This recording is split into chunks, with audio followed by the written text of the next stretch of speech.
मेरा नाम शिवम है।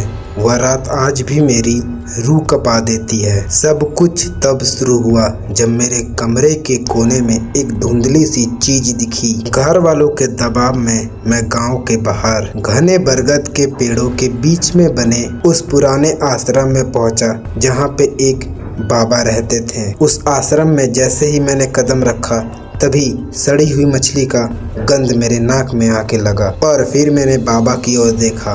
बाबा की आंखें धसी हुई थी पर उनकी आंखों में एक अलग सी चमक थी। मुझे वह देखते ही हल्की सी मुस्कान दिए और बोले, बेटा तू अकेले नहीं आया है, तेरे पीछे मौत का साया चलकर आया है। उनकी आवाज में एक ऐसा सम्मोहन हिप्नोसिस था कि मैं चाहकर भी मना नहीं कर पाया। उन्होंने मुझे 7 दिन तक सूर्यास्त के बाद आने को कहा। फिर शुरुआती 3 दिनों तक बाबा बिल्कुल नरम रहे।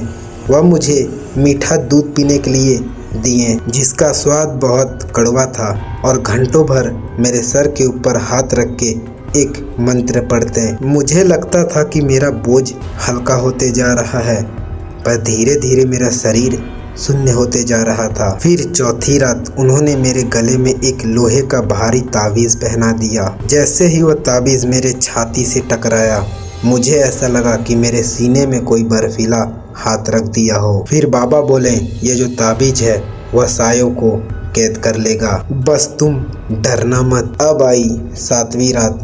7वीं रात अमावस की रात थी। पूरा आश्रम लाल दियों की धुंधली में डूबा था। फिर बाबा ने फर्श पर एक कोयले से घेरा बनाया और मुझे वह घेरे के बीचों बीच बैठा दिए और चिल्ला चिल्ला के मंत्र पढ़ने लगे। फिर अचानक से कमरे का तापमान एकदम गिर गया, दिए फड़फड़ाने लगे। फिर मुझे अपने पीछे किसी की भारी सांस लेने की आवाज़ आई। फिर मैं पीछे मुड़ने गया, तभी वह बाबा जोरों से मेरा कंधा दबोच लिए। उनकी हाथ इंसान के हाथ से कई दुगने सूखे थे। फिर वह मेरे कान के पास आए। उनके मुंह से वही सुगंध आ रही थी। फिर वह धीरे से फुसफुसाए, वह बाहर नहीं था शिवम, वह तो बस बाहर आना चाह रहा था। मैंने तो बस उसे तुम्हारे अंदर हमेशा के लिए जगह दे दी है। अब तुम अकेले नहीं हो। जैसे ही उन्होंने ये कहा फिर मुझे महसूस हुई कि मेरे रीढ़ के हड्डी से कोई मेरे शरीर में प्रवेश कर रहा है। मेरी आंखों के सामने अंधेरा छा गया। जब मैंने अपनी आंखें खोली तो बाबा वहाँ पे नहीं थे। पूरा आश्रम खाली पड़ा था, जैसे यहाँ पे वर्षों से कोई ना हो। फिर मैं भागता हुआ घर आया और आईने के सामने खड़ा हुआ। मेरे कमरे में पूरा सन्नाटा था, लेकिन आईने में जो परछाई थी उसने मेरी आंखों में देख के पलक झपकाई।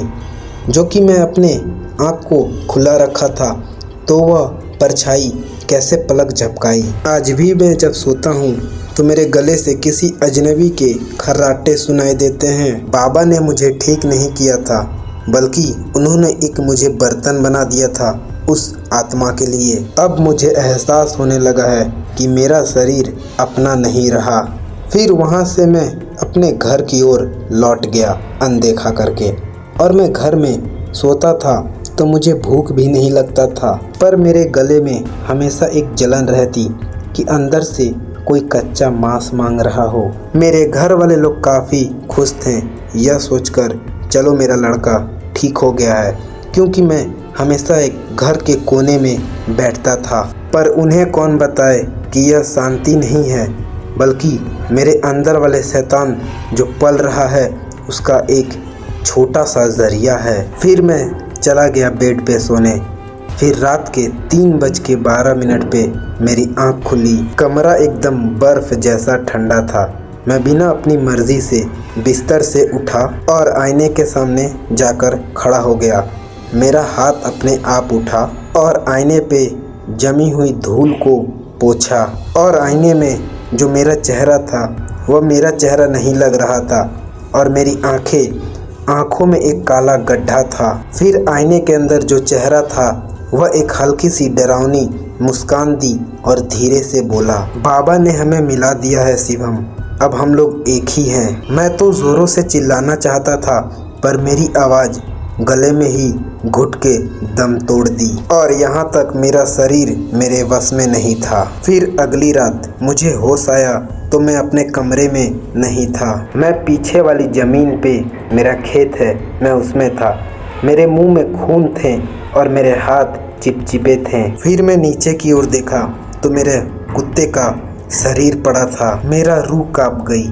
मैं रोना चाहता था पर मैं रो नहीं पाया। फिर मेरा हाथ अपने आप उठा और मेरे मुंह से खून को पोंछा। तभी मेरे मन में वही बाबा की एक ठंडी खौफनाक आवाज़ गूंजी, बलि देनी होगी तभी यह साया जवान होगा, अभी तो बस ये शुरुआत है। फिर मैं पागलों की तरह भाग के वह बाबा के आश्रम में गया और मेरे मन में चल रहा था कि मैं बाबा को मार दूं या खुद ख़त्म हो जाऊं। और ख़ास बात तो यह थी, जब मैं वहां पे पहुंचा तो वहां पे कोई आश्रम थी ही नहीं।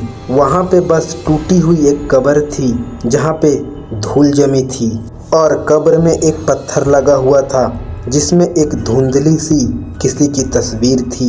और मैंने जब वो तस्वीर को देखा तो उसमें वही बाबा थे तो मेरा दम घुटने लगा। लेकिन उसमें एक तारीख लिखी थी, मृत्यु 1974। तभी झाड़ियों के पीछे से वही जानी मानी परछाई निकली। बाबा की आत्मा वहाँ पे खड़ी थी।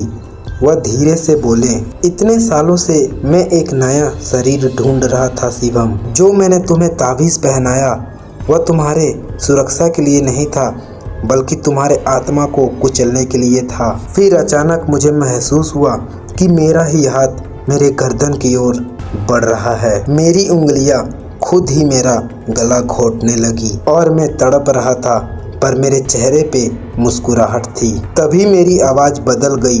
वह भारी और दुगनी आवाज़ में होने लगी। मेरे मुंह से निकला, अलविदा शिवम, अब यह शरीर का मालिक मैं हूँ।